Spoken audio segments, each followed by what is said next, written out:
কত আলেম আজকে দেখি টাকায় কিনতে পাওয়া যায় হাদিয়াতার কম্বলিলে ডায়েরিতে ডেট ফাঁকা নাই আছে। কত আলেম আজকে দেখি টাকায় কিনতে পাওয়া যায় হাদিয়াতার কম্বলিলে ডায়েরিতে ডেট ফাঁকা নাই। টাকা দিলে গায়ে রে ওরা সুদখোরের গুণগান, ওরা শিক্ষিত বেঈমান, ওরা শিক্ষিত বেঈমান, ওরা শিক্ষিত বেঈমান, ওরা শিক্ষিত বেঈমান। ঠিক কিনা বলেন? কত আলেম জিহাদ করে মঞ্চে উঠে জমায় বেশ হাসি ক্রীড়া কৌতুক করে তাফসিরের মঞ্চ করে শেষ। ঠিক কিনা বলেন? মাহফিলের এই স্টেজে গায়, কোরআনের এই ময়দানে গায় হিন্দি ছবির গান, ওরা শিক্ষিত বেঈমান, ওরা শিক্ষিত বেঈমান। রাগ করেছেন আপনারা? রাগ করেছেন? আল্লাহ তাআলা আমাদের সকলকে এই সমস্ত আলেম রূপী জালেম যারা রাসূলুল্লাহ সাল্লাল্লাহু আলাইহি ওয়াসাল্লামের হাদিসকে, যারা আল্লাহ পাকের কোরআনকে টাকার বিনিময়ে বিকৃত করে ফেলছে, যারা কোরআনের আলেম রূপ নিয়ে সমাজের মধ্যে আওয়ামের কাছে বেইজ্জতি লাঞ্ছনার শিকার হচ্ছে, এই সমস্ত আলেমদের থেকে আল্লাহ তাআলা এই সমস্ত মাহফিল থেকে এই আলেমদেরকে বের করে দিক। সকল বলি আমিন। ঐতিহ্যবাহী নারায়ণপুর মহিষমারি আল মারকাজ আল মাহিদুল ইসলামী নুরানি মহিলা হাফিজি মাদ্রাসার উদ্যোগে আয়োজিত আজকের এই মহাতি 29তম বাৎসরিক ওয়াজ মাহফিলের সুযোগ্য সভাপতি হযরতুল আল্লাম জনাব হযরত মাওলানা মুফতি আব্দুস সালাম সাহেব প্রবাসী সৌদি আরব দামাত বরকাতুহুল আলিয়া, আজকের মাহফিলের সুযোগ্য আলোচকবৃন্দ, কোরআনের মজলিসে প্রথম, বিশেষ দ্বিতীয়, এটা আসলে বেমানান। সকলেই তো কোরআনের আলেম, ঠিক কিনা বলেন? হাদিসের আলেম। তো আমাদের যেটা প্রচলন, যেটা প্রচলিত, কিন্তু আলহামদুলিল্লাহ এক একজন আল্লাহ তাআলা এক এক দিক থেকে এক একজনের মর্যাদা দিয়েছেন, মাকাম দিয়েছেন।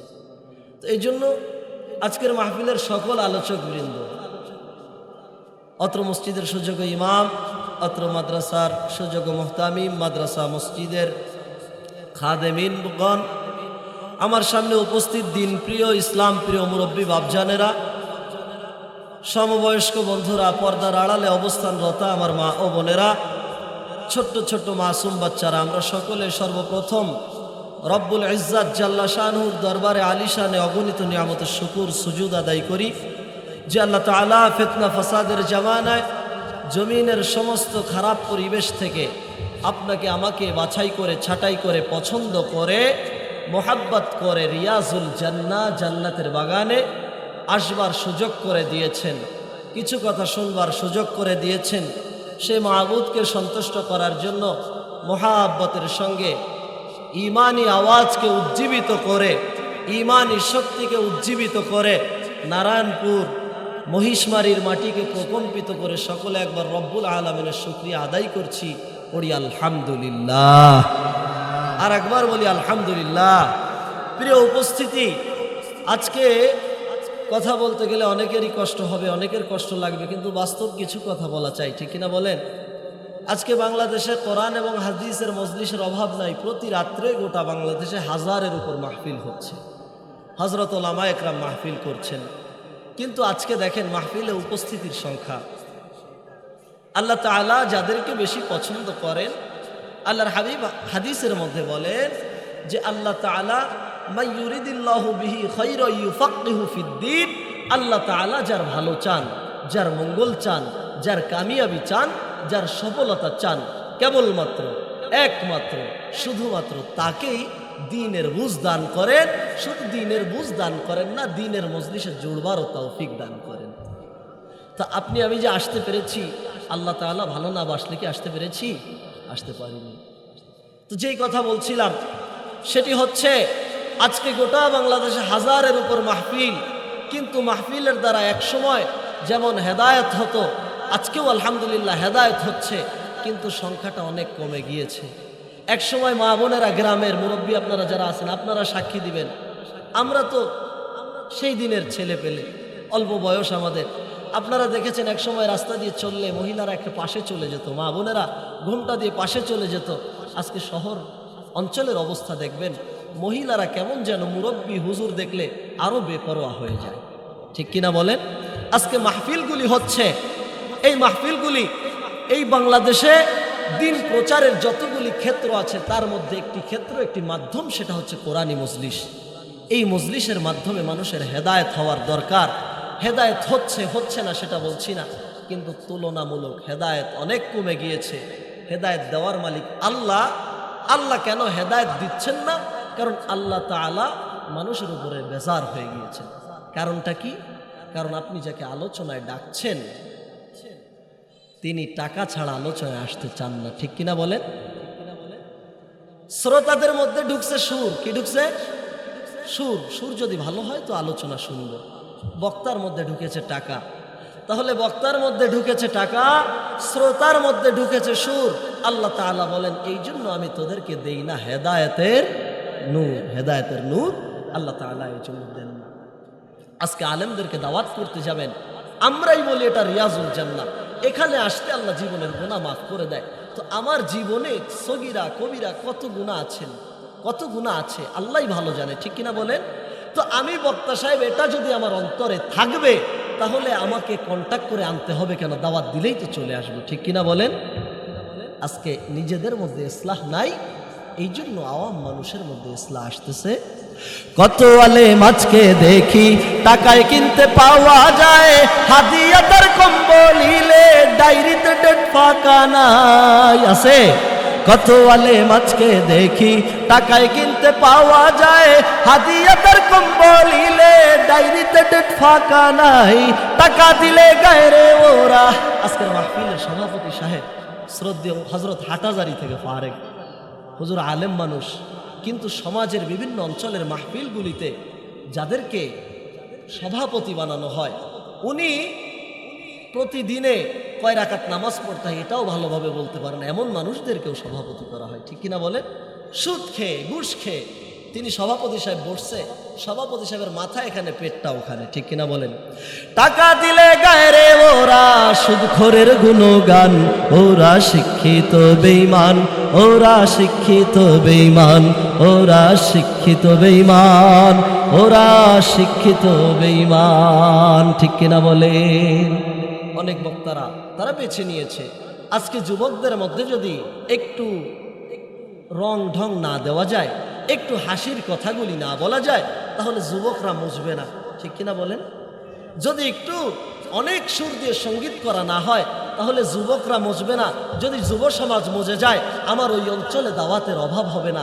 যুব সমাজ তো গান করলেও খুশি হয়, যুব সমাজ তো নৃত্য করলেও খুশি হয়, এটা কি একজন আলেমকে করতে হবে? কত আলেম জিহাদ করে মঞ্চে উঠে জমায় বেশ, হাসি কিড়া কৌতুক করে তাফসিরের মঞ্চ করে শেষ, ঠিক কিনা বলেন? মাহফিলের এই স্টেজে গায়, কোরআনের এই ময়দানে গায় হিন্দি ছবির গান, ওরা শিক্ষিত বেঈমান, ওরা শিক্ষিত বেঈমান। রাগ করেছেন আপনারা? রাগ করেছেন? আল্লাহ তাআলা আমাদের সকলকে এই সমস্ত আলেম রূপী জালেম যারা রাসূলুল্লাহ সাল্লাল্লাহু আলাইহি ওয়াসাল্লামের হাদিসকে, যারা আল্লাহ পাকের কোরআনকে টাকার বিনিময়ে বিকৃত করে ফেলছে, যারা কোরআনের আলেম রূপ নিয়ে সমাজের মধ্যে আওয়ামের কাছে বেইজ্জতি লাঞ্ছনার শিকার হচ্ছে, এই সমস্ত আলেমদের থেকে আল্লাহ তাআলা এই সমস্ত মাহফিল থেকে এই আলেমদেরকে বের করে দিক। সকল বলি আমিন। আল্লাহ পাক রব্বুল আলামিন আসমানের নিচে জমিনের উপরে আল্লাহ তাআলা মানুষ পাঠিয়ে দিয়েছেন। জমিনের মধ্যে কোনো একটা মানুষ যদি একটা কাজ করতে যায়, এই মানুষের উদ্দেশ্য থাকে। আজকের মাহফিলে এখানে যখন প্যান্ডেল করেছিল, যখন মাইক লাগাচ্ছিল, এলাকার মানুষগুলি জানতো এখানে মাহফিল হবে, ঠিক কিনা বলে? আপনি যখন বাজার ঘাট নিয়ে বাড়িতে চলে যান, মানুষগুলি দেখলে বুঝতে পারে মুরব্বির বাড়িতে 4 কেজি ওজনের মাছ কিনছে, হয়তোবা আজকে মেহমান আসবে। মানুষ বোঝে কি বোঝে না? তাহলে মানুষগুলি যত কাজ করে সমস্ত কাজের মধ্যে উদ্দেশ্য থাকে নাকি থাকে না? আল্লাহ তাআলা আসমানের নিচে জমিনের উপরে মানুষ বানিয়েছেন। কেন বানিয়েছেন, আল্লাহর উদ্দেশ্য আছে কিনা? আল্লাহ তাআলা বলেন ওয়া মা খালাকতুল জিন্না ওয়াল ইনসা ইল্লা লিয়াবুদুন। আল্লাহ তাআলা বলেন আমি জিন এবং ইনসান এই দুইটা মাখলুককে জমিনের মধ্যে বানিয়েছি আমার ইবাদতের জন্য। কথা কার? আল্লাহ তাআলা বলেন ইয়া আইয়ুহান নাস, আল্লাহ তাআলা বলে হে মানব সকল, উবুদু ইবাদত করো রব্বাকুম কার? আল্লাহর নাম আপনারা পড়েন না? আল্লাহর নাম কি আজকে জোরে বলতে কোনো অসুবিধা আছে? বলেন তো মুমিনগুলো ইবাদত করবে কার? আল্লাহ তাআলা বলতেছেন ইয়া আইয়ুহান নাস উবুদু, হে মানব সকল ইবাদত করো। আমাদের প্রশ্ন কার ইবাদত করব? আল্লাহ তাআলা বলেন রব্বাকুম কার? আর জোরে বলেন কার? আল্লাহ তাআলা এখানে বলতেছেন রব্বাকুম, রবের। এখন আমাদের প্রশ্ন, আল্লাহ আমরা তো মূর্খ মানুষ, আমরা তো অত বেশি স্কুলে যাই নাই, মাদ্রাসায় যাই নাই, রবকে আমাদেরকে একটু রবের পরিচয়টা দিয়ে দেন। আল্লাহ তাআলা বলতেছেন আল্লাযী খলাকাকুম, রবকে এটা বুঝে নাও, যিনি তোমাদেরকে বানিয়েছেন তিনি হচ্ছেন রব। বলেন সুবহানাল্লাহ। আল্লাহর কাছে প্রশ্ন হবে, ও রব আমরা তো মায়ের গর্ভ থেকে 9 মাস 10 দিন থাকার পর জমিনের মধ্যে ভূমিষ্ঠ হয়েছি। এখন আমরা তো বুঝি আমাদেরকে আমার মার পেট থেকে আসছি, তাহলে বুঝলাম আমাদেরকে আপনি বানিয়েছেন। আয় আল্লাহ আপনার কাছে প্রশ্ন, আমার পূর্ববর্তীদেরকে কে বানিয়েছেন? প্রশ্ন হয় নাকি? হয় না? আল্লাহ তাআলা বলেন উবুদু রাব্বাকুমুল্লাযী খালাকাকুম, ইবাদত করবা ওই রবের যেই রব তোমাদেরকে বানিয়েছেন। ওয়াল্লাযীনা মিন ক্বাবলিকুম, যেই রব তোমার পূর্ববর্তীদেরকে বানিয়েছেন। বলেন সুবহানাল্লাহ। ইবাদত হবে কার? আর জোরে বলেন কার? মুমিনেরা যখন আল্লাহর নাম ভুলে যাবে, এই জমিনের মুমিনেরা যখন আল্লাহকে ভুলে গিয়ে মাকে বারবার ডাক দেয়, বাবাকে বারবার ডাক দেয়, মা রাগ হয়ে যায়, বাবা রাগ হয়ে যায়। চেয়ারম্যান সাহেবের কাছে বারবার যদি অনুদান আনতে যায়, চেয়ারম্যান রাগ হয়ে যায়। মেম্বারের কাছে বারবার গেলে মেম্বার বলে তোমার একার ভোটে কিন্তু আমি মেম্বার হইনি। কথা বলেন ঠিক কিনা? আমার রব তিনি এমন রব, তিনি কুল হুয়াল্লাহু আহাদ আল্লাহুস সামাদ লাম ইয়ালিদ ওয়া লাম ইউলাদ ওয়া লাম ইয়াকুল লাহু কুফুয়ান আহাদ। আমার আল্লাহ পাক কাউকে জন্ম দেন নাই, তিনি কারো থেকে জন্ম নেন নাই। আল্লাহ তাআলার কোনো পরিবার নাই, কোনো সংসার নাই। তিনি ছিলেন, তিনি আছেন, তিনি থাকবেন। যিনি ছিলেন, যিনি আছেন, যিনি থাকবেন তিনি কে? আর জোরে বলেন কে? আল্লাহ পাক আমাদেরকে বানিয়েছেন কেবলমাত্র একমাত্র শুধুমাত্র তার ইবাদতের জন্য। আল্লাহ তাআলা আমাদেরকে বানিয়ে মানুষগুলি কিভাবে ইবাদত করবে?